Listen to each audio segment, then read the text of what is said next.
Terima kasih. Selamat pagi, Bapak Ibu semua, pendoa-pendoa yang setia yang Tuhan panggil untuk berdiri, bukan hanya bagi diri dan keluarga sendiri, maka berdiri bagi bangsa ini. Puji Tuhan bahwa kita menyadari betapa besarnya peranan kita untuk bangsa dan negara kita. Bahkan untuk tiap-tiap pribadi, baik tetangga dekat maupun yang menjadi tetangga sebangsa. Bapak Ibu, kita menyadari bahwa di tangan gereja, di tangan anak-anak Tuhan, ada alat yang luar biasa, yang melebihi segala alat pertahanan daripada dan senjata-senjata yang lainnya, itu doa yang boleh kita menghampiri Bapa di surga, kita boleh menghampiri penguasa langit dan bumi. Dan Bapa sudah menyatakan bahwa Dia berkenan untuk mendengar doa anak-anaknya.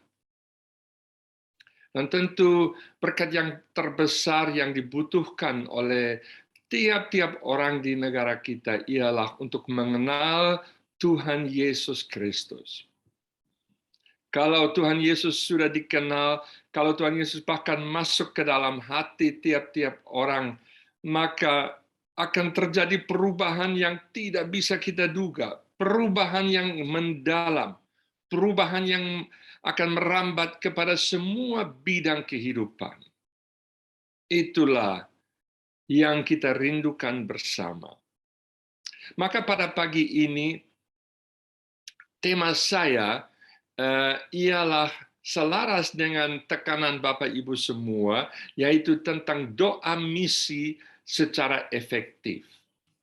Yaitu doa, Bapak Ibu memang sudah berdoa, tiap pagi berdoa, dan pagi ini saya mau memberikan penekanan khusus kepada hal doa misi.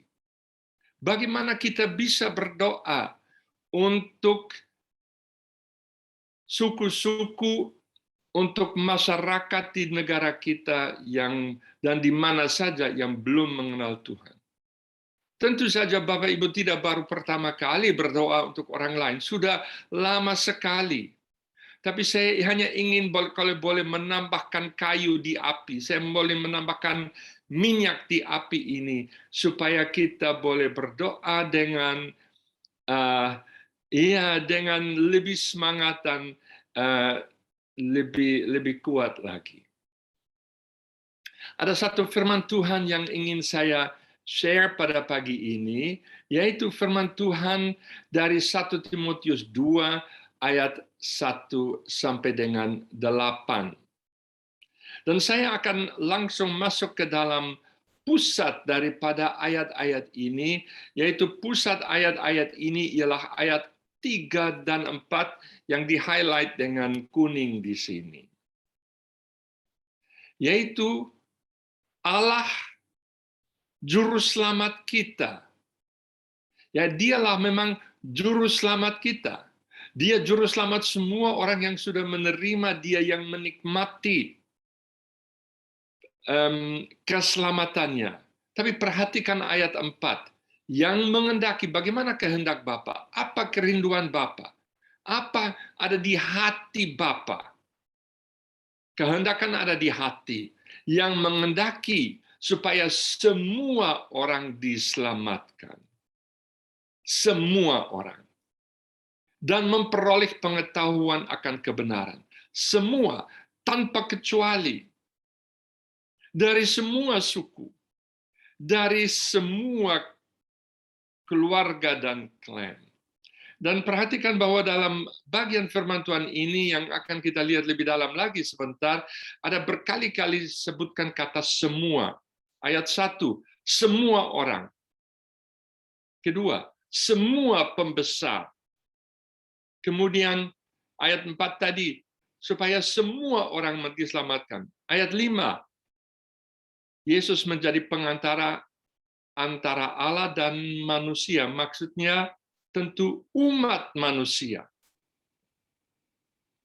Seperti Orang Samaria katakan setelah mereka bertemu dengan Tuhan Yesus, oh baru kami tahu bahwa Yesus memang juru selamat dunia. Almarhum Presiden Gus Dur pernah pada suatu perayaan Natal mengatakan bahwa Yesus adalah juru selamat dunia, bukan hanya juru selamat umat Kristen. Maka berdasarkan fakta ini, berdasarkan kenyataan ini, kita boleh dengan berani mendoakan tiap-tiap orang karena Tuhan mengendaki. Itu ada kehendaknya yang diungkapkan, yang nyata, yang ditulis di Alkitab. Tuhan mengendaki supaya semua orang diselamatkan. Kalau kita berdoa untuk orang-orang lain yang belum kenal Kristus, wah kita sudah bisa yakin itu doa dalam nama Tuhan Yesus. Itu doa yang keluar dari hati Bapa sendiri. Inilah intinya. Allah Juru Selamat kita mengendaki supaya semua orang diselamatkan dan memperoleh pengetahuan akan kebenaran. Bagaimana cara untuk menjangkau suku-suku terabaikan? Bagaimana cara menjangkau tetangga yang tidak percaya kepada Tuhan Yesus? Tetangga yang memandang orang Kristen dengan sebelah mata. Bagaimana cara untuk menjangkau mereka? Di dalam bagian firman Tuhan dari 1 Timotius 2 ayat 1-8 ada 3 cara yang disebut. Yang pertama adalah doa. Ayat 1. Pertama-tama aku menasihatkan, naikkanlah permohonan, doa syafaat dan ucapan syukur untuk semua orang. Untuk raja-raja, untuk semua pembesar. Tadi saya dengar bagaimana kita berdoa untuk Bapak Jokowi. Kita dapat berdoa untuk Bapak Ketua RT, Ketua RW, untuk Pak Lurah, untuk Bupati, untuk Gubernur, semua orang yang pembesar, juga pembesar dalam bidang-bidang lain dalam negara kita. Bidang pertahanan, kepolisian, tapi juga pembesar yang menjadi ketua perguruan tinggi yang mempunyai pengaruh besar sekali terhadap mahasiswa. Pembesar-pembesar dalam setiap bidang kehidupan. Siapa doakan mereka? Oh, mereka tidak kenal Kristus. Dalam keluarga mereka juga mungkin tidak ada sama sekali yang kenal Kristus. Siapa sebutkan nama-nama mereka di hadapan Bapa di surga untuk berbelas kasihan kepada mereka agar mereka boleh mengenal Kristus? Mari kita mempelajari nama-nama mereka. Kita bawa kepada Tuhan secara terus-menerus. Saya ingat saya pernah bertemu dengan seorang petani di Jerman. Saya tanya kepadanya, dia anak Tuhan. Bapak, saya boleh tanya, beban pelayanan mana yang khusus yang Tuhan taruh di hati Bapak? Karena tiap anak Tuhan kan dipanggil untuk melayani. Oh iya, dia bilang, panggilan khusus saya adalah berdoa untuk para profesor di universitas kami di kota provinsi. Wah, luar biasa. Bapak petani ini berdoa untuk para profesor. Karena dia tahu itu pembesar yang mempunyai pengaruh yang luas. Sehingga ini yang pertama, kita bisa menjangkau manusia tanpa Kristus melalui doa. Yang kedua adalah dalam ayat 2, yaitu doakan agar kita dapat hidup dengan tenang dan tentram dalam segala kesalehan dan kehormatan. Yang kedua ialah kehidupan kita yang lain daripada yang lain. Kehidupan kita yang menampilkan satu kualitas yang berbeda. Kehidupan kita di mana kita bisa lihat, oh, ini orang yang betul-betul mencintai orang di sekitarnya. Mari Tuhan kehendaki supaya kita menjadi Yesus berjalan dalam tubuh orang Indonesia. Yesus berjalan supaya mereka melihat kita. Ya, seorang hamba Tuhan pernah dipenjarakan di negara komunis bertahun-tahun lamanya, dan dia ditanya oleh seorang tahanan yang lain di samping dia. Dia tahu tahanan yang lain tahu dia pendeta, dan dia tanya, pendeta, tolong jelaskan Yesus itu bagaimana? Tapi jangan khotbah yang lama-lama, saya tidak tahan. Singkat saja. Pendeta itu bilang, Yesus itu seperti saya. Wah, ini memang dia boleh katakan begitu karena dengan pertolongan Tuhan dia boleh menampilkan satu kualitas kehidupan yang lain. Sehingga ada cara pertama adalah melalui doa, cara yang kedua adalah melalui kesaksian hidup kita. Dan yang ketiga, dalam ayat 7 ada utusan. Kan pada beberapa equipping yang lalu kita bicara tentang utusan. Tuhan panggil orang-orang tertentu untuk diutus. Rasul Paulus adalah salah satu yang ditetapkan sebagai pemberita dan rasul. Sebagai pengajar orang-orang bukan Yahudi. Katakanlah orang yang bukan kenal Kristus. Orang-orang yang bukan Kristen. Tidak semua kita dipanggil untuk itu, tidak semua kita ditetapkan sebagai rasul. Rasul artinya utusan, tapi ada. Dan saya percaya ada jauh lebih banyak lagi di Abalav yang selama ini belum menyadari panggilannya bahwa mereka diutus, bahwa Tuhan kehendaki kita diutus. Tapi itu ada, sehingga ada doa, ada yang kedua kesaksian hidup, yang ketiga ada utusan khusus. Dan ditutup lagi dalam ayat 8, oleh karena itu aku ingin supaya di mana-mana orang laki-laki berdoa dengan menarahkan tangan yang suci tanpa marah dan tanpa perselisihan. Ya Bapak-bapak, itu tugas kita ya. Kita seharusnya menjadi menteri agama di keluarga, jangan sampai diwakilkan kepada ibu. Ya. Ibu-ibu memang banyak berdoa. Mari kita bapak-bapak menjadi contoh yang berdoa, contoh yang patut dicontohi, diteladani oleh anak-anak kita. Dan menarahkan tangan yang suci tanpa marah, tanpa perselisihan. Ya, emosi kita harus dikendalikan melalui Roh Kudus supaya doa kita betul-betul menjadi contoh. Nah, sekarang pagi ini kita akan lebih fokus kepada doa. Dari tiga hal ini, dari doa, kesaksian hidup, dan utusan, kita akan lebih fokus kepada doa, karena itu juga dalam bagian firman Tuhan ini dibuka dengan doa, ditutup dengan doa, sehingga ini penekanannya. Kalau manusia bekerja, mungkin sudah pernah saya sampaikan, maka yang bekerja itu manusia. Ya, kita laki-laki suka untuk bekerja, berkarya. Tapi kita menyadari kalau manusia berdoa, maka yang bekerja itu Tuhan. Jangan sampai kita melalaikan doa, dan puji Tuhan Bapak Ibu menyediakan waktu khusus untuk berdoa tiap-tiap pagi. Wah, ini membuat Tuhan bekerja, puji Tuhan.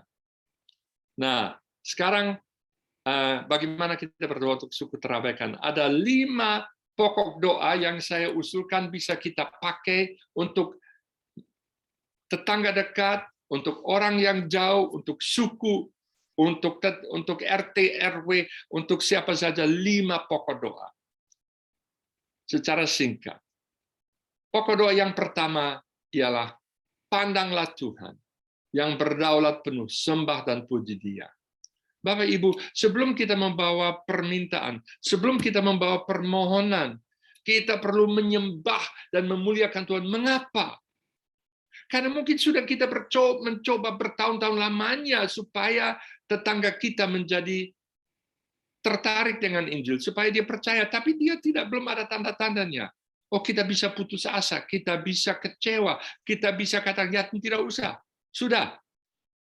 Tapi kita harus terus memandang kepada Tuhan, menyembah dan memuji Dia, karena Dialah yang setia, Dialah yang mampu, Dialah yang penuh kasih.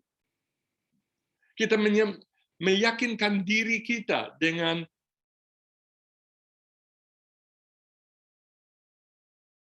kehormatan dan kepadanya dan mengakui bahwa dia betul mampu. Dan kita mengucap syukur atas semua jawaban doa yang sudah kita alami.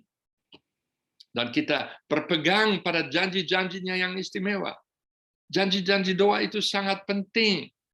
Bahwa Tuhan hadir di mana 2 atau 3 orang berkumpul, dia hadir dan dia pasti mendengar. Sehingga ini pokok doa yang pertama, yaitu memandang kepada Allah, kepada Tuhan yang berdaulat penuh, menyembah dia, memuji dia. Itu lebih dulu. Kemudian pokok doa yang kedua berkaitan dengan misi, itu mendoakan pembaruan rohani dalam gereja. Apa kaitannya dengan misi? Kalau gereja lesu, kalau gereja tidak ada semangat untuk misi, kalau gereja hanya berfokus kepada diri sendiri, maka misi tidak akan jalan. Kita butuh untuk dibaharui penyegaran, kita butuh revival di dalam gereja, revival misi. Supaya para pemimpin dan jemaat lapar dan haus akan Tuhan dan firman-Nya. Ya. Saya tahu Bapak Ibu mendoakan, saya hanya mau menguatkan, encourage supaya kita teruskan. Supaya ada perdamaian, kekudusan hidup para anggota dan pemimpin. Kita tidak izinkan ada pertikaian, perselisihan antara keluarga, anggota keluarga berlarut-larut, atau antara pemimpin. Tidak boleh, karena itu akan menghambat kegerakan Injil. Kita doakan supaya para pemimpin kita peka akan pimpinan Roh Kudus. Menyadari apa yang Tuhan bilang melalui Roh Kudus, khususnya tentang misi. Kita doakan supaya ada hati dan lapang dan peduli terhadap orang yang belum terjangkau dengan Injil. Hati yang tidak picik, ya, hati yang tidak egois, melainkan tidak khawatir dan memberikan kepada orang lain. Tidak khawatir bahwa kalau kita memperhatikan orang lain, kalau kita memberi untuk pekerjaan misi, pasti untuk kebutuhan kita sendiri tidak akan kurang, karena ada begitu banyak janji Tuhan untuk itu. Dan kita berdoa supaya para pemimpin kita fokus untuk pemberitaan Injil dan misi. Bapak Ibu, kita semua tahu bahwa misi itu penting. Abalaf terlibat dalam misi, tapi toh kebutuhan dan keperluan tiap-tiap hari begitu banyak. Apalagi sekarang dengan kasus COVID naik lagi. Godaan begitu besar supaya kita fokus kepada diri kita sendiri. Oh, jangan. Bapak Ibu, memang kalau kita alami bahwa keluarga kita sakit atau malah dipanggil Tuhan, ya dipanggil Tuhan bersama dengan Tuhan dalam kekekalan. Tapi kalau orang lain yang belum kenal Kristus harus mengakhiri hidupnya, maka sudah selesai kesempatan untuk mengenal Tuhan Yesus. Tadi saya dengar ada yang berdoa, Tuhan, mengapa kita mau supaya COVID ini berhenti, supaya orang jangan sampai harus meninggal sebelum mendengarkan Tuhan Yesus. Betul sekali. Dan kita berdoa untuk pembaruan rohani kita sendiri, supaya kita tetap segar tiap-tiap hari. Nah, ini pokok doa yang kedua. Yang pertama kita menyembah Tuhan, yang kedua adalah pembaruan rohani di dalam gereja, termasuk kita sendiri. Yang ketiga ialah kita mendoakan yang terabaikan. Kita fokus sekarang kepada orang tertentu, kepada suku atau masyarakat yang terabaikan untuk didoakan. Usul saya, tiap kali kita berdoa untuk misi, ya kita fokus kepada satu suku atau satu masyarakat atau orang-orang tertentu. Tidak hanya secara umum, Tuhan berkatilah bangsa Indonesia, atau Tuhan berkatilah semua orang di Pulau Jawa. Boleh, tapi lebih baik lagi kalau kita bisa terfokus. Ya. Kalau tidak salah, pada bulan yang lalu saya sudah bicara tentang buku kecil ini, buku saku ini, dengan pokok-pokok doa untuk tiap-tiap hari dalam satu bulan. Hari ini tanggal 3. Tanggal 3 itu mendoakan rumpun Melayu Sumatera Utara. Populasi 2,3 juta Orang percaya di antara semua suku ini hanya 50 orang. Ya, ini 0,00%. Ya. Ini sangat luar biasa. Memang sudah dilayani, tapi tidak ada, pokoknya hampir tidak ada orang percaya. Saya tidak tahu sejauh mana Bapak Ibu sudah mendapatkan pokok doa harian yang dikirim tiap hari. Satu suku dari sekian suku ini, kita lihat ada suku Melayu Sumut, ada suku Tamiang, ada Melayu Singkil, dan Melayu Sumut. Pada hari ini, Ibu Ferni kirim pokok doa tadi pagi jam 4:30, yaitu khususnya tentang suku Tamiang. Temanya 3 menit sehari berdoa bagi suku terabaikan. Dan dia berikan informasi lebih rinci tentang suku Tamiang. Nanti bulan depan akan ada suku lain. Dan ada 3 pokok doa ini supaya selama kurang lebih 3 menit kita berdoa untuk suku ini.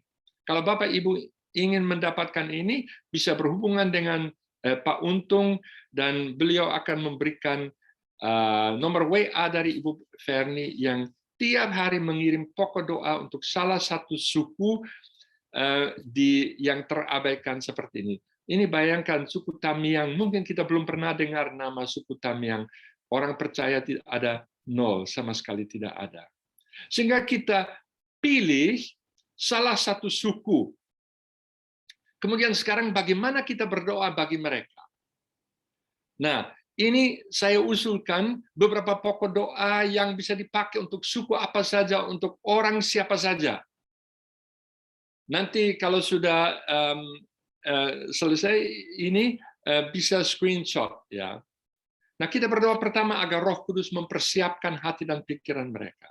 Roh Kudus menggembur dalam hati mereka yang selama ini tidak pernah memikirkan tentang Yesus. Mereka pikir ya Yesus itu untuk orang Kristen, bukan untuk kami. Wah, Roh Kudus, kita berdoa supaya Roh Kudus membuka hati pikiran mereka, supaya mereka menyadari, oh Yesus juga untuk kami. Ya. Kemudian agar Tuhan menimbulkan pada mereka kehausan besar akan kebenaran, supaya mereka menyadari bahwa apa yang mereka miliki bukan kebenaran, supaya mereka menyadari bahwa mereka memang tidak memiliki kebenaran.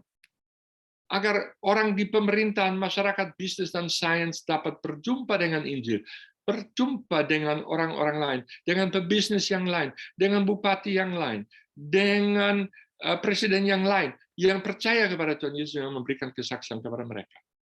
Kita berdoa untuk pemuda dan mahasiswa dari suku ini, dari suku Tamiang tadi. Mungkin mereka akan kuliah di Medan, di Universitas Sumatera Utara, atau di Universitas Nommensen atau apa, supaya di situ mereka bertemu dengan anak-anak Tuhan, atau mereka di mana saja, mereka di internet bertemu dengan Tuhan Yesus, supaya orang mulai mempercayai Tuhan Yesus dan diselamatkan. Kita doakan supaya kesaksian hidup para pengikut Yesus yang tinggal dekat dengan masyarakat ini menyentuh hati. Bapak Ibu, memang banyak anak Tuhan atau orang Kristen tinggal di antara suku-suku ini, tapi seringkali kesaksian hidup memang tidak meyakinkan, malah membuat mereka muak terhadap Injil. Agar segala jenis media dapat disiapkan untuk menyaksikan Injil kepada mereka, dan agar Tuhan memanggil orang-orang yang akan diutus kepada mereka. Maka Bapak Ibu, mari tiap kali kita berdoa untuk misi, pokok doa yang ketiga adalah pilih salah satu suku, pilih suku tertentu, dan kita doakan kira-kira seperti ini. Saya juga sudah menyiapkan lembaran dengan pokok-pokok ini yang nanti bisa Bapak Ibu download. Ya. Yang pokok doa yang keempat ialah doakan utusan Injil yang sedang melayani masyarakat yang terabaikan. Kita sudah juga bicara tentang hal ini. Utusan Injil perlu didoakan. Mengapa? Bayangkan kalau tadi di suku itu 0,0% orang percaya, ini orang melayani bertahun-tahun lamanya. Waduh, betapa ya dia bisa kecewa, dia bisa putus asa, dia bisa loyo. Kita dukung dan doakan. Kita mendoakan kesegaran dan pertumbuhan rohani utusan Injil. Tetap segar, walaupun hasilnya belum nampak. Kekudusan hidup hamba Tuhan. Iblis coba dan berusaha siang malam supaya hamba Tuhan jatuh dan tergeletak dan kesaksian hidup rusak. Terjadi perselingkuhan atau apa. Oh, kita doakan. Ada wanita-wanita yang mencoba untuk menyesatkan hamba Tuhan dan sebaliknya. Maka doakan. Kesehatan fisik dan emosi. Sewaktu-waktu hamba Tuhan ini kurang keuangan sehingga dia tidak ke dokter, tidak ke rumah sakit, tidak periksa walaupun sakit, sehingga penyakit itu semakin berkembang. Juga kesehatan emosi, yaitu tadi kelesuan, kekecewaan, keputusasaan. Kita doakan dan kita berpikir apa yang bisa kita lakukan. Kemampuan untuk berkomunikasi. Seringkali hamba Tuhan ini begitu sibuk untuk mencari orang damai, untuk bersaksi, sehingga dia kurang kirim berita. Sehingga kita kurang mendapat informasi tentang ladang misi. Dia perlu meningkatkan kemampuannya untuk bisa berkomunikasi. Hubungan dengan lingkungan dengan dia. Ada hamba Tuhan yang diganggu oleh lingkungan. Ada orang yang mencabut sayurnya dari kebunnya, melemparkan batu ke atas atap, mencuri ayamnya atau apa, mengancam dia, menghujat dia. Kita doakan hubungan dengan lingkungan. Kita doakan supaya Tuhan memberikan keberanian, hikmat, beriman. Butuh hikmat, tapi juga keberanian, supaya Tuhan, rohnya yang kudus, menuntun hamba Tuhan yang tinggal di tengah-tengah masyarakat, katakanlah seperti tadi Tamiang, untuk boleh tinggal seperti itu. Kemudian, keuangan untuk semua keperluan, supaya cukup. Dan kita doakan supaya ada buah rohani yang tinggal tetap. Ini buah rohani, baik dalam hamba Tuhan itu sendiri, juga dalam orang yang dia bina, supaya itu tinggal tetap. Maka ini pokoknya yang pertama lagi tadi, menyembah Tuhan. Yang kedua, berdoa untuk kesegaran gereja. Yang ketiga, berdoa untuk suku terabaikan, untuk masyarakat yang belum kenal Kristus. Yang keempat, berdoa untuk hamba Tuhan yang melayani di antara mereka. Sekarang pokok doa yang terakhir, yang kelima, yaitu doakan supaya ada lebih banyak tenaga baru yang memberi diri dipanggil. Dan bukan hanya yang memberi diri dipanggil untuk pergi, yaitu yang pertama, yang memberi diri dipanggil untuk diutus kepada masyarakat yang belum kenal Kristus. Tapi kita butuh lebih banyak tenaga yang komit untuk berdoa secara teratur untuk calon hamba Tuhan ini. Ada beberapa orang yang memberitahu kami mendoakan kalian tiap-tiap hari. Wah, luar biasa. Memberikan kekuatan. Ada orang yang mempunyai panggilan ini untuk berdoa untuk hamba Tuhan ini. Ada yang lain yang terpanggil untuk berkorban. Paling bagus kalau tiap bulan. Ada beberapa orang yang kirim tiap bulan satu jumlah uang kecil. Uang. Tapi tiap-tiap bulan. Sehingga kebutuhan hidup, kebutuhan sehari-hari bisa terpenuhi. Doakan supaya ada tenaga baru yang terpanggil untuk menguatkan, mendukung, mendampingi utusan yang baru. Itu istilahnya member care.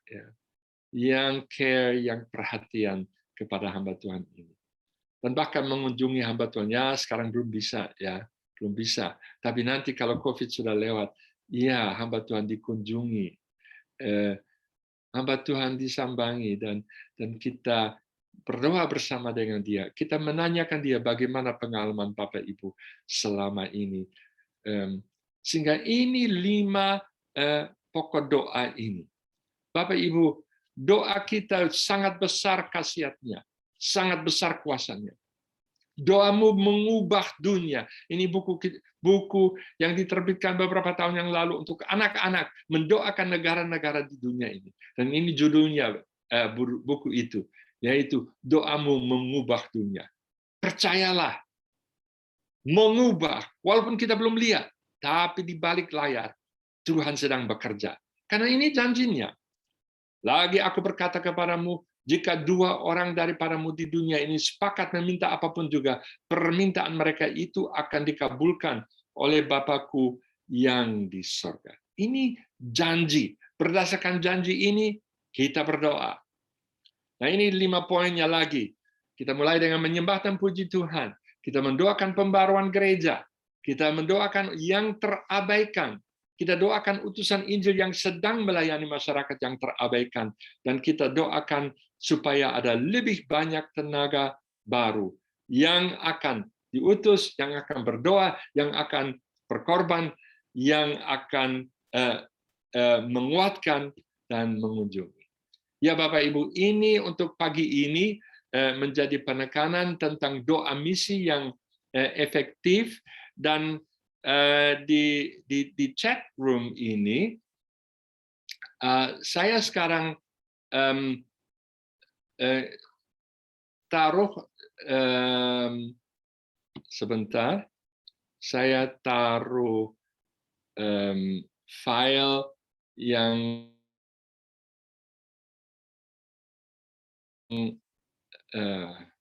dengan apa yang saya sampaikan semuanya ada di situ, sehingga bisa diingatkan bagaimana kita bisa berdoa dengan 5 pokok doa ini. Kalau sudah lupa, ada itu namanya file namanya doa untuk STA PDF. Saya bisa juga kirim kepada Pak Untung. Kalau ada yang kesulitan mungkin untuk download file ini, saya tidak tahu bagaimana dari HP, tapi nanti bisa diteruskan untuk menjadi bekal bagi kita di dalam mendoakan suku terabaikan.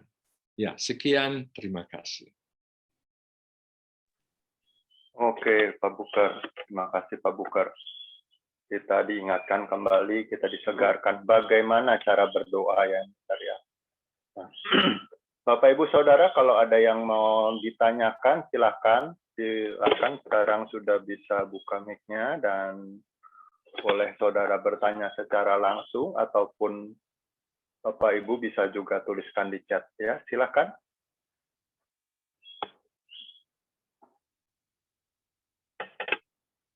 Tadi filenya sudah dikirimkan, Pak ya? Sudah ada di chat room. Itu PDF, bentuknya PDF.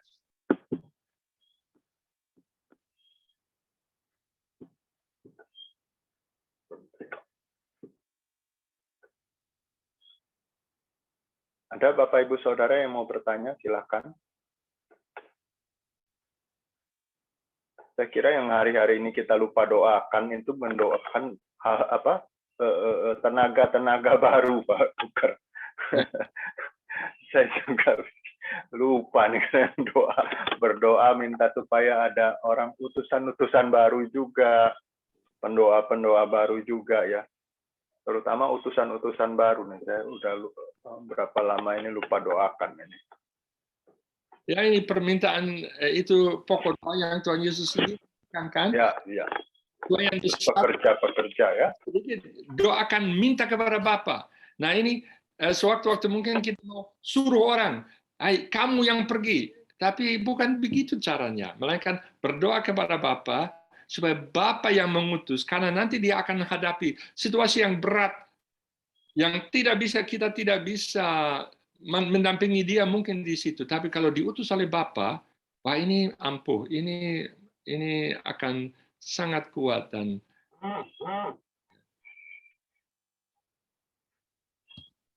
Oke. Jadi mungkin juga didoakan ketika kita mendoakan calon utusan ini sambil juga termasuk kita siapkan gitu ya Pak ya, Mungkin kan nggak langsung dia siap untuk diutus kan? Betul. Itu Oke, oke. satu pokok yang masih bisa kita bicarakan juga dalam equipping, bahwa jangan sampai orang nyatakan, saya siap, lalu oke, minggu depan kamu diutus. Ya, ini merencanakan kecelakaan, ya, musibah, ya, jangan. Perlu persiapan. Ya bisa jadi kan baru muncul aja di hati, tapi dia kan masih ragu juga. Ada yang mungkin saya mungkin terbersit, tetapi saya belum yakin. Nah itu juga bisa. Kalau saya sendiri, kan bulan lalu saya kasih kesaksian, kalau saya sendiri dari apa namanya, dari ide pertama di mana Tuhan bicara tentang misi kepada saya sampai saya berangkat, wah ada kurang lebih 8 tahun, ya. Tuhan mantapkan, mempersiapkan, baru berangkat, ya.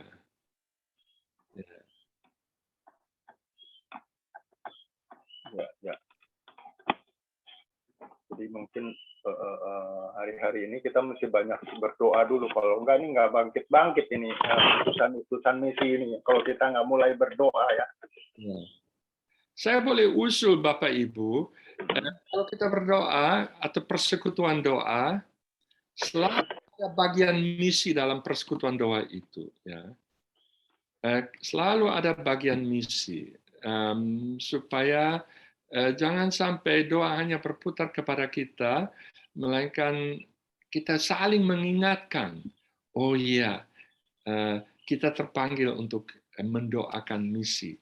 Dan pokok doa yang dikirim setiap hari itu dari Ibu Ferni yang saya sebutkan tadi bisa menolong kita, bisa mengingatkan kita. Ya.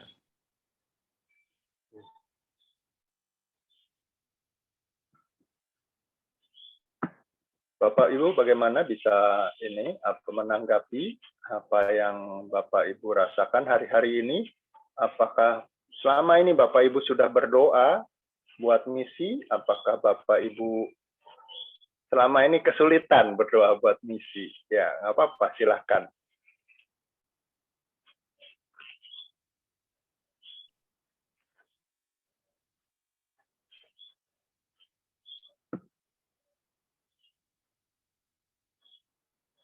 Pada malu-malu nih, pada mungkin kesulitan selama ini berdoa buat misi. Ya. Maka ada sedikit panduan ini yang menolong kita dengan beberapa pokok doa yang bisa kita pakai untuk suku apa saja. Ya.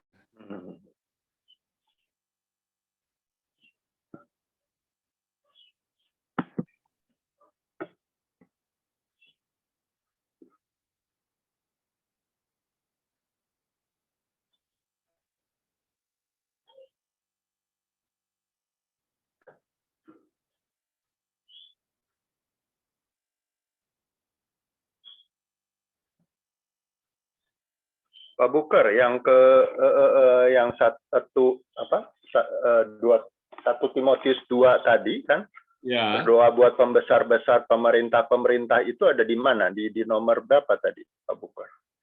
Itu masuk di nomor 3, ya, mendoakan masyarakat terabaikan. Oh, oke. Jadi pemerintah-pemerintah termasuk pemerintah-pemerintah di suku terabaikan tersebut gitu ya, Pak Buker.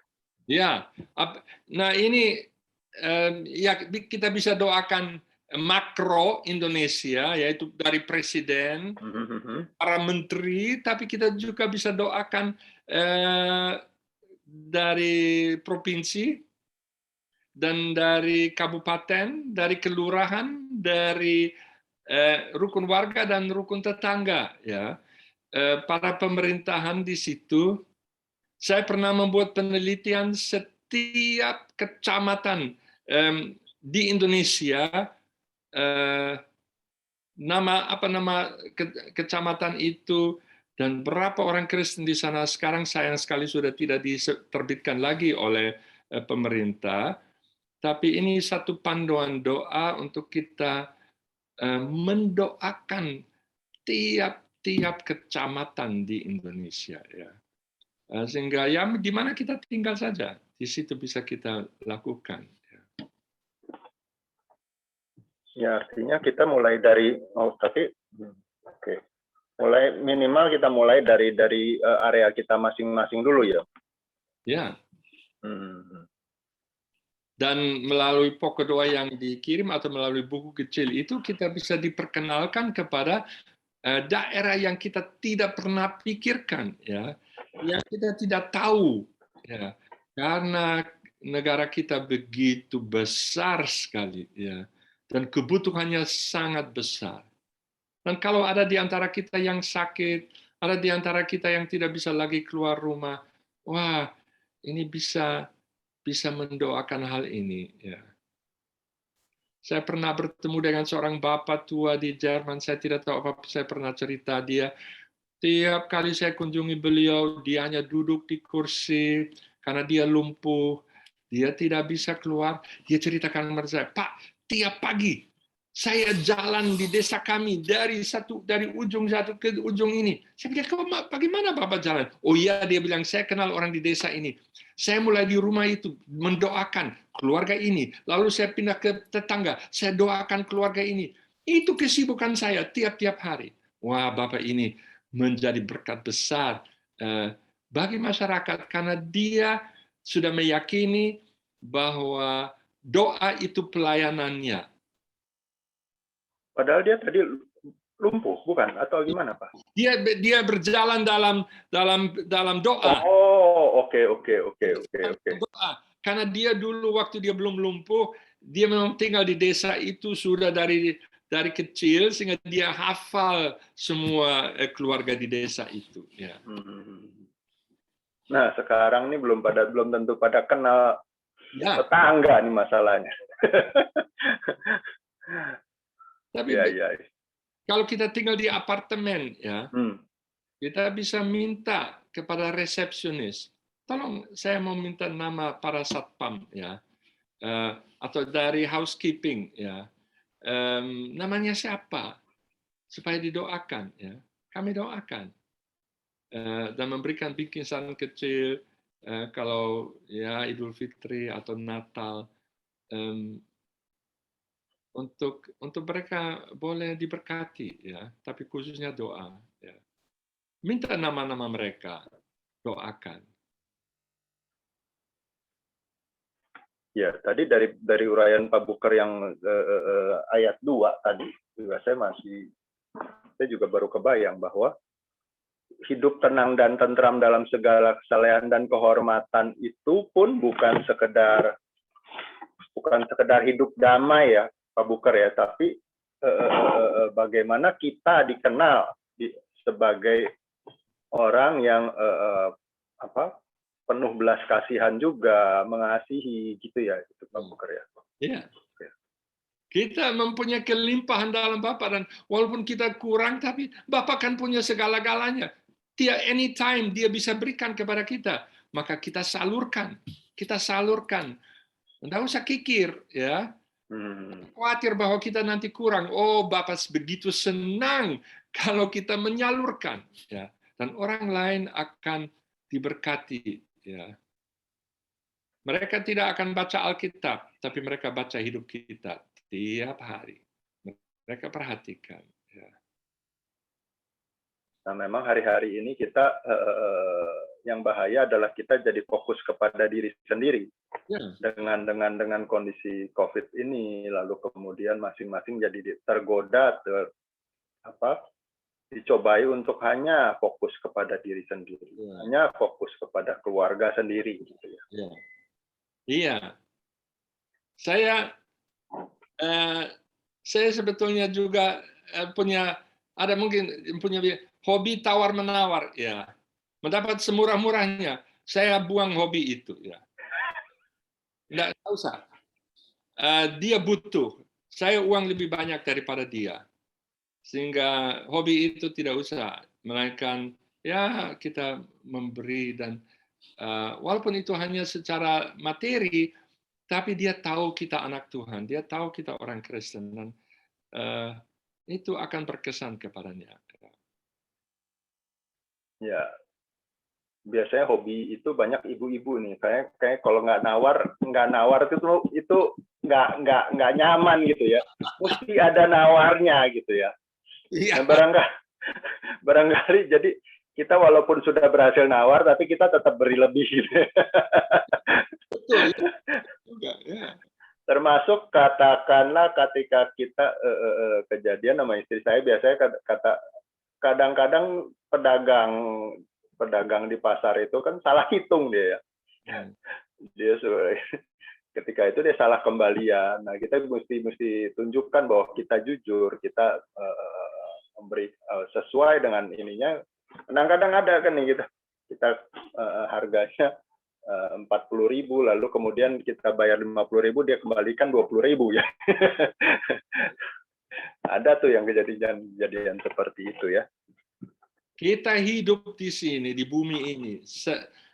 Kita hidup untuk membawa orang kepada Kristus dengan apapun caranya, dalam keadaan apapun, berhadapan dengan tukang gojek atau apa.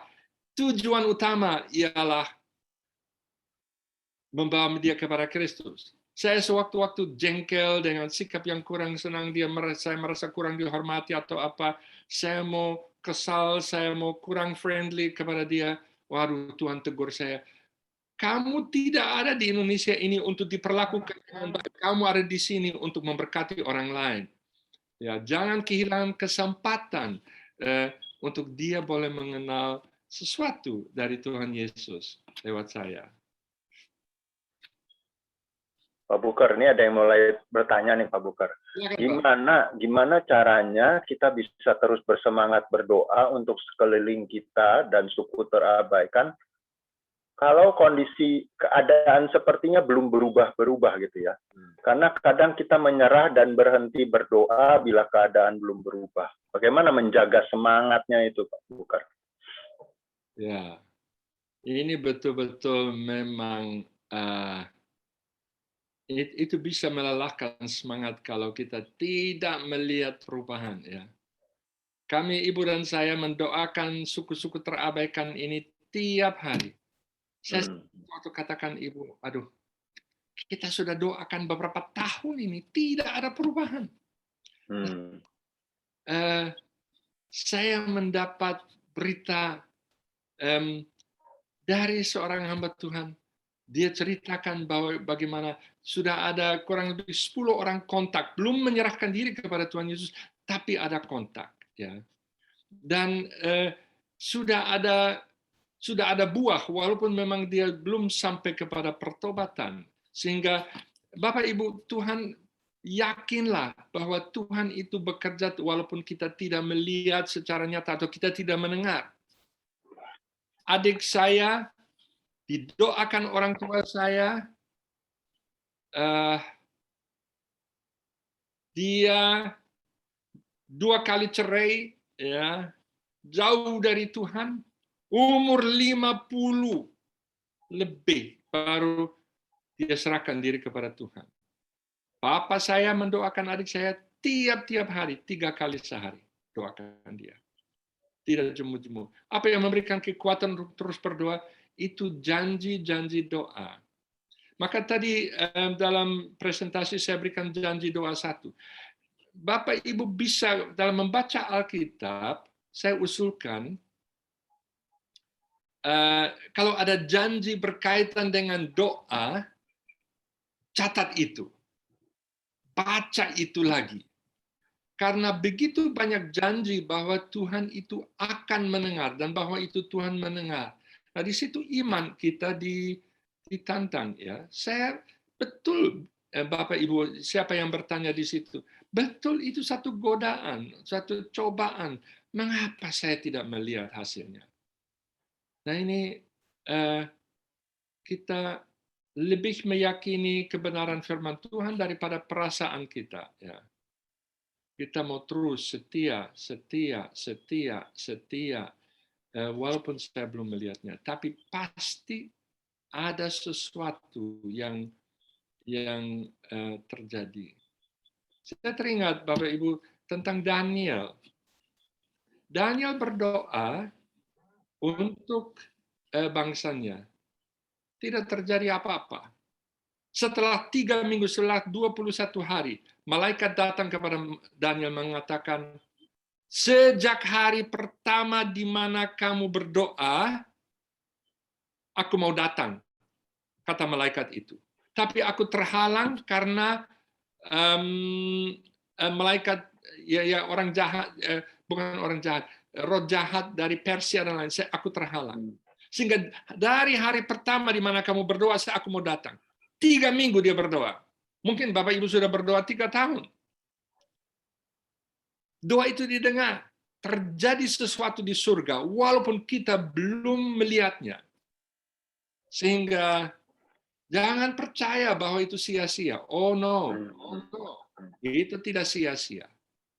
Hanya Tuhan menguji kita. Apa kamu hanya berdoa kalau kamu langsung mendapat hasilnya? Seperti di otomat, ya saya masukkan uang, lalu keluar apa yang saya butuh. Kalau nggak keluar, ya sudah, saya cuek. Saya bosan berdoa. Jangan. Ya. Sehingga ya firman Tuhan yang meyakinkan kita, kumpulkanlah ayat-ayat seperti tadi itu Matius 18 ayat 19. Kumpulkanlah ayat itu, baca itu ulang. Juga dalam doa Bapa kami, ya Tuhan Yesus kata, masuk ke dalam kamarmu. Bapa di surga mendengar dan melihat engkau di kamar itu, walaupun orang lain tidak mendengar. Ya, bisa juga kita berdoa bersama teman kompak kita ya, jadi kita bisa saling menguatkan, mengingatkan. Ya, benar. Ya, Pak Bukar. Mungkin nyambung ya, saya nyambung sama yang tadi yang pertanyaan dari saudara kita Mona. Ya kadang gitu Pak Bukar, jadi kalau kita berdoa gitu ya, mungkin udah lama gitu nggak dapat jawaban doa, akhirnya kita berhenti gitu ya. Saya kasih contoh, saya juga sedang berdoa buat saudara saya juga gitu ya. Artinya tuh kok lama ya, selama banget kapan jawaban doa, sepertinya malah bukan semakin ada tanda-tanda gitu ya, tapi malah justru sebaliknya, malah justru sepertinya menjauh dari Tuhan, terus apa enggak ada tanda-tanda dia apa namanya ya disentuh hatinya, malah justru kayak semakin keras gitu ya. Tapi tadi Pak Bukar jelaskan sih bahwa enggak, jangan menyerah ya. Ini menguatkan saya khususnya. Jadi waktu kita mulai berdoa buat kota atau mungkin saat ini kondisi kota bangsa misalnya ya. Jadi intinya nggak boleh menyerah ya Pak Bukar ya. Ya. Janji Tuhan. Berdasarkan janji firman Tuhan ya. Tuhan berjanji. Dia berjanji, oke kita pegang janji Tuhan. Engkau berjanji, aku pegang. Kapanpun engkau menjawabnya, aku pegang janji itu. Iya, ya sangat-sangat memberkati dan sangat mengingatkan kita kembali tentunya ya. Jadi intinya tetap konsisten ya Pak Bukar ya kitanya ya. Dan seperti Bapak-bapak katakan, kita butuh saling menguatkan. Kita manusia lemah, saya juga orang lemah. Sewaktu-waktu saya juga lesu, istri saya yang menguatkan saya. Ya. We need each other. Kita saling membutuhkan. Kita tidak selalu dalam keadaan prima, tidak. Kita lemah, rentan. Tapi puji Tuhan ada persekutuan kompak ini, dan ya kita kompak dalam saling menguatkan, saling mendorong, saling mendoakan. Ya. Iya, iya. Menarik Sunan ya. Ini kadang kan kita nggak sadar, biasanya kita alami seperti itu ya. Gampang banget menyerah biasanya Pak Bukar. Gampang banget dialihkan karena melihat itunya tadi ya. Melihat kondisinya nggak berubah-ubah gitu ya. Yeah. Akhirnya kita menyerah. Ya. Mungkin ada teman-teman yang lain yang mengalami yang sama, mungkin boleh langsung bertanya, mumpung pas Pak Bukar hari ini juga sangat membuka pikiran kita. Ada mengalami yang sama?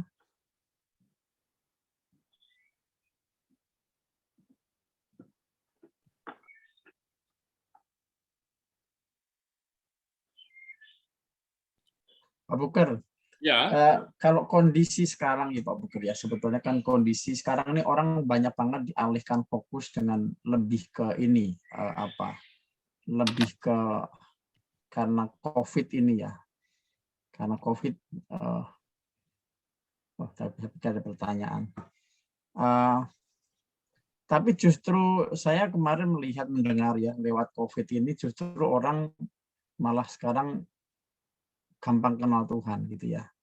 ya, Lebih gampang kenal Tuhan. Artinya juga kita jangan jemu-jemu terus berdoa sekalipun diizinkan untuk apapun, tapi Tuhan bisa pakai cara apapun untuk membuat kembali, Pak. ya, betul sekali.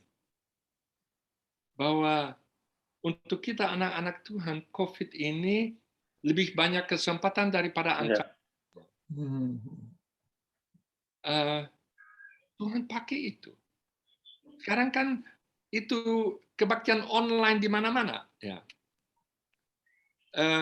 Orang akan segan untuk masuk gedung gereja. Ya. Dia tidak mau dilihat orang. Dan dia ragu-ragu. Tapi dia diam-diam, dia nonton di internet. Ya. Dia lihat. Dan kita doakan supaya orang nyasar ke kebaktian. Ya. Hanya atau iseng-iseng dia mau tahu. Tapi Tuhan memberkati dia menyentuh hatinya. Betul sekali. Ini COVID ini memang di satu segi itu musibah, tapi di segi lain itu istimewa. Belum pernah ada seperti ini. Dan kita doakan supaya sebanyak-banyaknya orang akan mengenal Tuhan melaluinya. Dan orang itu cemas. Orang takut. Kita bisa mendoakan mereka, kita bisa menunjukkan kasih dan perhatian Kristus kepada mereka. Iya, Tuhan memberikan kreativitas kiranya kepada kita melalui Roh-Nya yang kudus. Ya. Amin. Pak Buker, saya kan punya list beberapa teman ya, dulu teman dekat dan sekarang sepertinya udah terpengaruh dengan garis-garis yang cukup lumayan keras gitu ya. Jadi saya sempat doakan waktu itu, saya berdoakan supaya kenal Tuhan, tapi karena saya melihat situasi seperti itu, jadi saya berhenti berdoa. Saya udah nggak doakan lagi karena buat saya mentok sepertinya gitu Pak Buker. Gimana caranya Pak Buker kalau ngadepin seperti itu? Start again, mulai lagi ya mendoakan mereka. Dan pikirkan bagaimana doakan Tuhan, apa bisa saya buat? Mungkin ada sesuatu cara yang bisa saya memberkati mereka. Ya. Mengapa mereka semakin garis keras? Mereka cari sesuatu yang memuaskan mereka. Ya. Dan ya doakan supaya Tuhan memberikan kepada Bapak mungkin satu inspirasi bagaimana mereka bisa diberkati. Saya jangan hanya tergoda dengan mereka semakin keras. Ya. Bapak, istri saya dan saya baru sedang membaca suatu riwayat hidup seorang misionaris Amerika yang pada waktu Perang Dunia Kedua ada di Indonesia, ada di Sulawesi. Waktu itu ada penjajahan Jepang, orang Jepang yang begitu bengis, luar biasa. Orang Indonesia disiksa, dianiaya, juga dia sendiri sebagai orang Amerika, apalagi. Dan mereka tetap mendoakan komandan di kamp itu di daerah Makassar. Dan pada satu kesempatan, ibu ini bisa sendiri dengan komandan. Dan dia bisa bersaksi itu pada waktu suaminya meninggal juga di kamp karena begitu dianiaya. Dan ibu itu menyaksikan kepadanya, Tuhan menyentuh hati daripada komandan Jepang ini. Saya tidak tahu, mungkin dia tidak sampai bertobat, tapi dia berubah. dan mungkin kemudian hari bertobat juga. Tapi ini mungkin kita pikir percuma mendoakan Bapak itu. Jahat sekali, ya, jahat sekali. Dia sampai membunuh orang karena masalah kecil, ya. Tapi Tuhan bertindak sehingga, ya, jangan kita berhenti. Mari kita saling menguatkan untuk tetap mendoakan. Ini ada firman Tuhan dalam 1 Tesalonika 5 ayat 17, ya. Dalam bahasa Indonesia hanya 2 kata saja, ya. Tetaplah berdoa, ya. Bahasa Inggrisnya pray without ceasing. Berdoa tanpa berhenti. Never stop praying, ya. Never stop praying. 1 Tesalonika 5:17, dan ini banyak ada banyak ayat seperti ini yang menguatkan kita. Kita bisa bilang, Tuhan, aku tidak mengerti.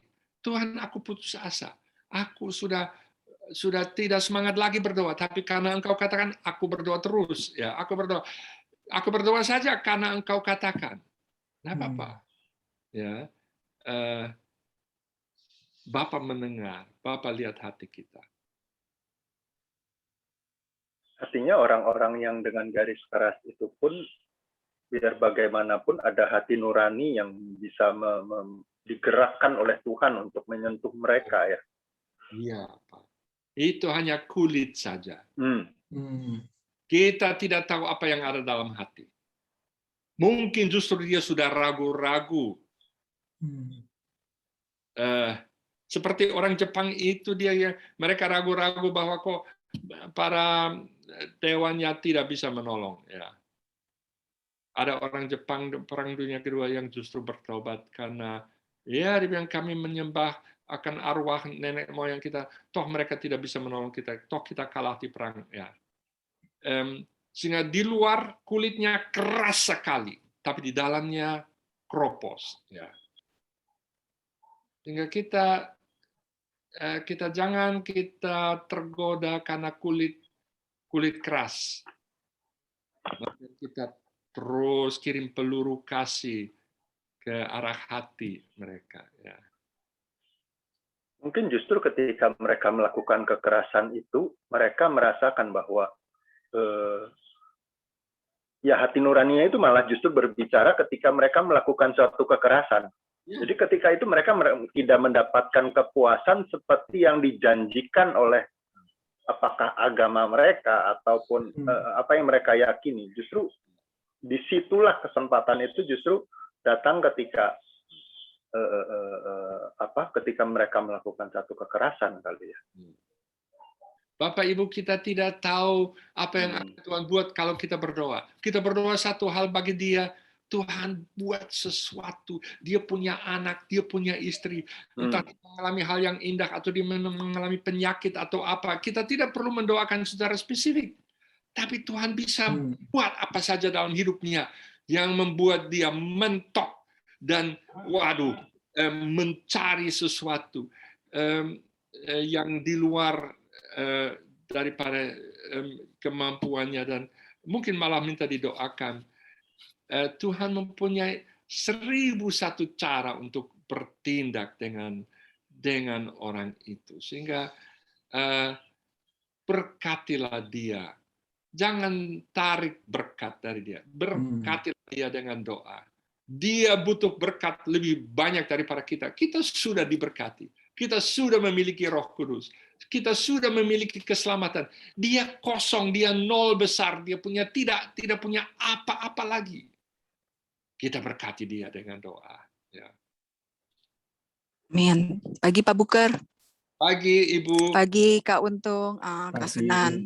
Ini topiknya doa. Saya dari tadi udah gatel nih mau buka mic, tapi nggak enak hati juga ya. Tapi saya tadi dengar Pak Buker mengatakan pray without ceasing. Aku dapat hal yang sama. Jadi aku mungkin mau kesaksian sedikit ya. Aku ini terkenal di mesbah doa ini adalah orang yang batu. Ayo ngaku. Siapa yang mikir aku batu? Aku udah tahu, aku merasa keras banget. Jadi kalau Pak Buker belum tahu perjalanan saya dari awal saya join di Mesbah Doa ini, saya tuh awal-awal join tuh kan sempat buka video ya. Jadi pertama kali join, jadi orang mau lihat saya yang mana gitu orangnya, orang baru gitu kan. Jadi saya buka video. Celakanya saat itu saya menolak untuk mengucapkan Yesus adalah juru selamat. Kalau nggak salah waktu itu Kak Fungling tuh yang bawa doa. Wah, saya malu juga loh setelah itu ingat-ingat saya tuh ibaratnya saya udah Katolik, saya Katolik kan, dibaptis umur 12 dan saya tuh mau dibaptis secara Katolik bukan paksaan, tapi karena hati saya memang mau gitu, kayaknya terpanggil ya oleh Tuhan gitu. Jadi saat itu saya buka video dan saya buka mic juga, saya dengan lantang bilang saya nggak percaya, saya nggak mau mengucapkan ayo nak, ucapkan Tuhan Yesus adalah juru selamatku. Kalau nggak salah gitu ya Kak Fungling ngomong, saya nggak mau. Berkali-kali, dan itu nggak cuma sekali. Kapan waktu lagi juga ada kayak saya didoakan gitu sama tim dari Mesbah Doa ini, dan saya nggak mau juga menyebutkan nama Tuhan Yesus sebagai juru selamat saya. Sebenarnya aneh, karena saya udah dibaptis, saya udah menerima Tuhan Yesus. Apa yang membuat saya waktu itu nggak mau terima, itu tuh bener-bener sampai ada yang bilang ngelihat muka saya kan, itu kayak ngeliat setan. Kebayang nggak? Muka saya dikira kayak ngeliat setan gitu. Saya tahu maksudnya tuh penuh kejahatan mungkin, penuh kemarahan, penuh hal-hal buruk lah, roh-roh yang buruk itu yang ada, yang diperlihatkan sama muka saya saat itu. Dan saya pun udah memutuskan saya nggak mau berdoa gitu, karena saya udah kecewa, memang udah ada kepahitan, udah mungkin 3 tahun sebelumnya kalau nggak salah ingat ya. Tapi saya tuh ya kayak gitu, on and off gitu join Mesbah Doa ini. Karena saya juga merasa ngapain sih ikut Mesbah Doa ini, dengerin orang doa, juga bukan doain buat gua, nggak ada kerjaan kali gitu kan, ngumpul di Mesbah Doa ini gitu, dengar orang doa, nangis-nangis. Awalnya tuh aku mikir gitu loh, nyanyi-nyanyi gitu, aku tuh kayaknya pusing gitu. Tapi berjalan dengan waktu gitu kan, ya mungkin tadi kayak Kak Untung bilang, udah tawar hati mungkin untuk mendoakan gitu ya. Tapi sebenarnya doa itu seperti Pak Buker bilang tadi udah didengar gitu. Udah didengar. Dan Tuhan lagi bekerja gitu, di mana kita nggak ngelihat. Aku juga nggak ngelihat, aku sendiri, payah banget nih. Ikut Mesbah Doa tiap pagi ya di Indonesia. Kalau di Amerika sih jam 3 sore ya gitu loh. Ya tapi tetap aja mengganggu saya gitu, mengganggu aktivitas saya, itu jam-jam saya lagi mulai sibuk sebenarnya jam 3 di sini. Tapi entah kenapa saya lawan terus sampai saya pusing gitu. Awal-awal ikut Mesbah Doa ini pala saya tuh pusing terus. Mungkin saya ada cerita ke siapa gitu ya di sini. Pala saya pusing gitu, kayaknya ada penolakan gitu. Terus pernah juga kayaknya mau join nggak bisa join gitu. Nggak tahu wifi-nya atau Zoom-nya gitu. Tapi terus maju, sayanya terus maju. Nah ini juga tim doa terus maju, doanya terus diluncurin gitu. Lama-lama setannya nih kayak kelojotan gitu kali ya. Lama-lama aduh makin nggak tahan. Terus bukannya makin berubah situasi, makin buruk. Exactly. Kenapa makin buruk? Biar kalian berhenti berdoa. Sebenarnya itu. Setan pakai itu. Jadi kan kita ngelihat dengan mata kita ya.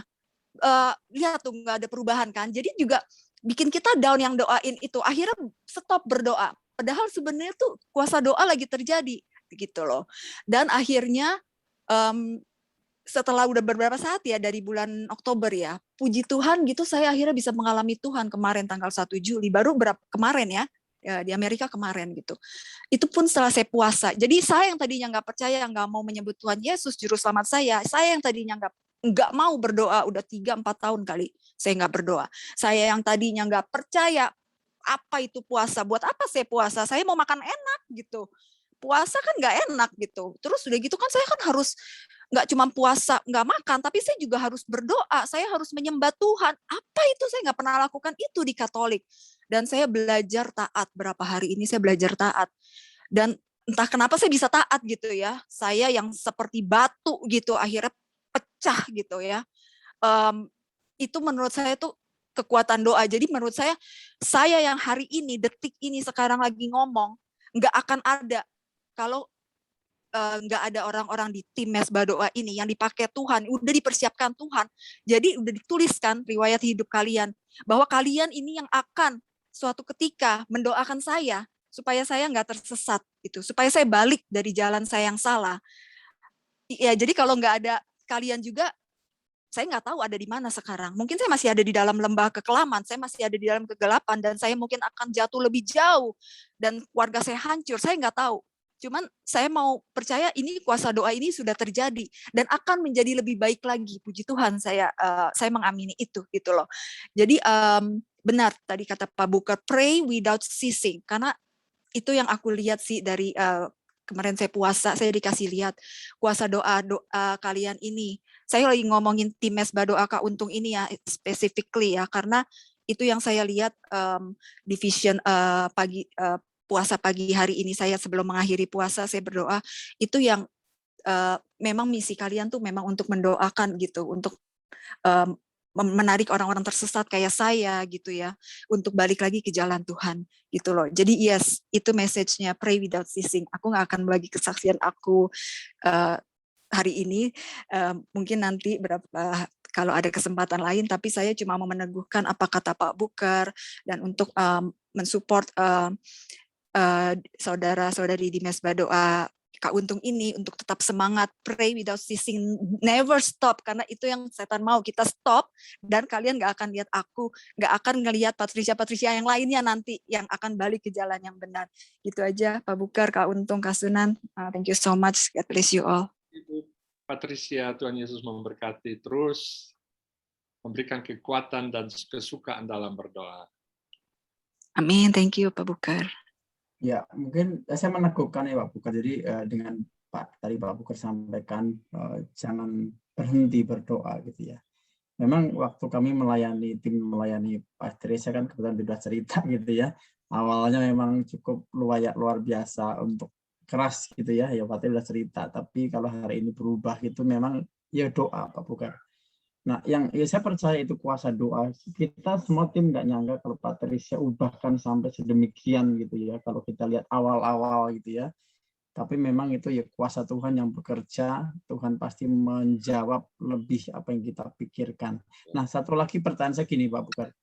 Seringkali kan kita kalau berdoa nih, ya kalau berdoa itu kan kalau orang keras gitu ya, keras dalam tanda kutip nggak mau membuka hati. Kita kan mendoakan fokusnya ke yang membutakan mata rohaninya, ya entah mungkin roh agamawi yang mengikat atau apapun, atau mungkin roh kekerasan hati. Nah, yang lebih spesifik atau mungkin lebih ini kalau mendoakan orang seperti itu tuh didoakan apanya Pak Buker? Mohon maaf Pak, untuk saya belum begitu jelas orang dalam keadaan apa yang didoakan. Ya. Jadi gini, kalau kita mendoakan orang gitu ya, seringkali kan kita lebih kayak peperangan tuh, menghancurkan setiap roh yang membutakan mata rohani mereka.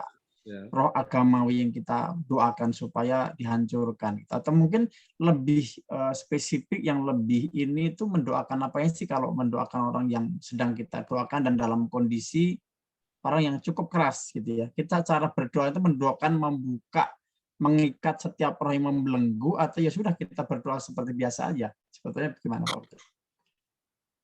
Iya. Sejauh saya lihat dalam firman Tuhan, tidak ada cara doa yang tertentu yang harus kita pakai. Ya. Tuhan mendengar dan melihat hati kita. Tidak ada formula-formula yang harus kita pakai. Kita berdoa kepada Bapa di surga dan mohon belas kasihan Bapa.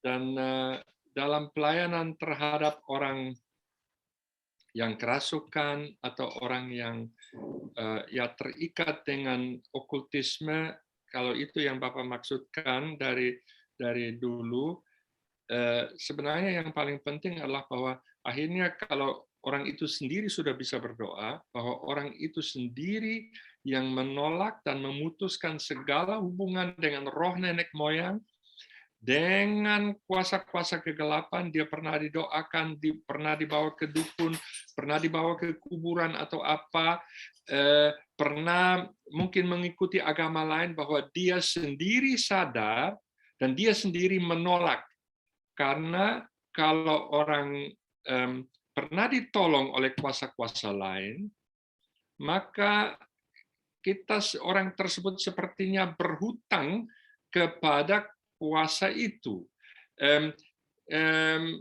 Karena roh-roh itu sudah berjasa, dia sudah melakukan sesuatu untuk menyembuhkan kita atau menolong kita, melindungi kita, memberikan kuasa, memberikan uang atau apa kepada kita. Maka roh itu mau dibayar. Dia dibayar dengan jiwa, dia dibayar dengan ketenangan kita yang kita dikorbankan, nggak bisa tidur atau macam-macam. Maka orang yang bersangkutan yang pernah ditolong atau pernah terikat dengan kuasa itu, dia sendiri yang harus seperti memutuskan kontrak itu. Dalam nama Tuhan Yesus saya tolak, saya sekarang milik Tuhan Yesus sudah bayar lunas, dan saya tidak ada lagi hubungan dengan roh-roh itu. Saya rasa banyak anak Tuhan yang mungkin dia sendiri tidak melakukan okultisme, tapi orang tuanya tanpa dia ketahui waktu dia anak kecil dibawa kemana, ya, ke orang pintar atau apa, dia sendiri yang putuskan. Juga dengan roh nenek moyang diputuskan oleh yang kita bantu sebagai hamba Tuhan, kita bantu dalam doa, tapi tidak ada formula khusus yang harus kita ucapkan. Itu pengalaman saya dalam pelayanan Pak Untung seperti ini. Ya, baik Pak Bukar. Terima kasih buat penjelasannya. Bapak Sunan, masih ada yang bertanya lagi sama teman-teman?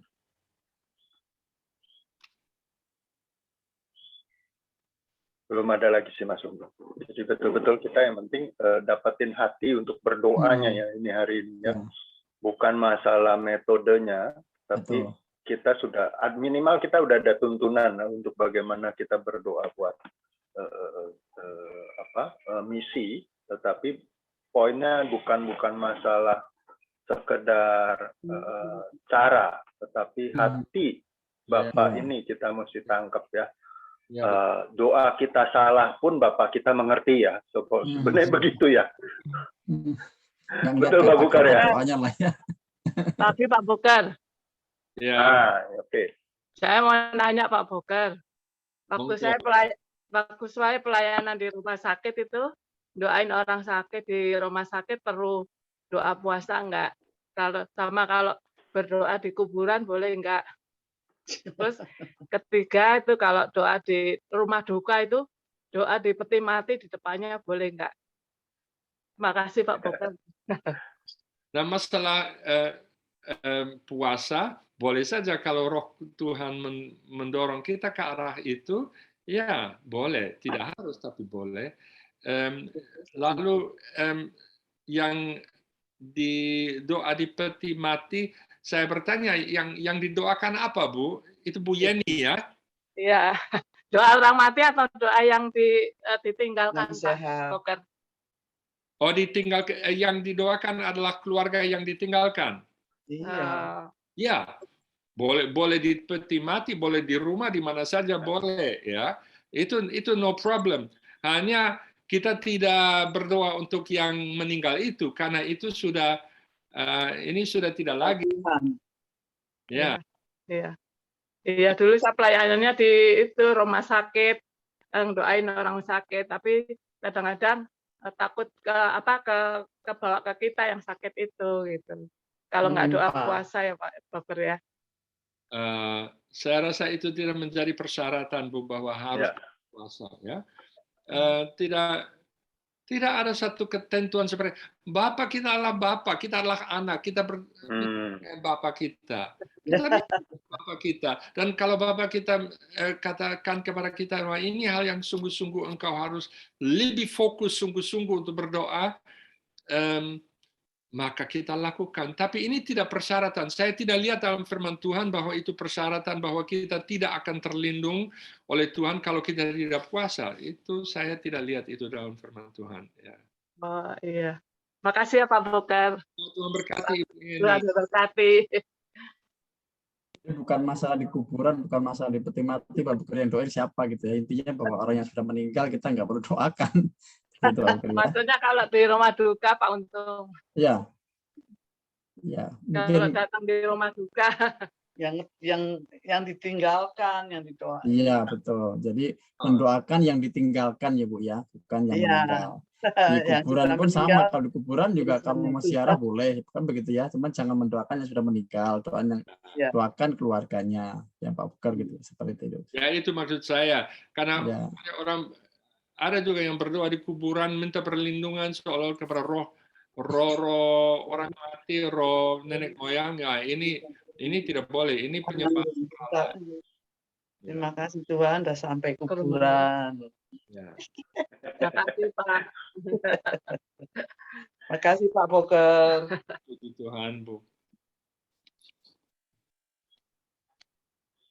Ya Kalau paling nggak ada di depan peti mati itu mungkin kita menghormati orang yang ditinggalkan itu, dan ataupun kita mengenang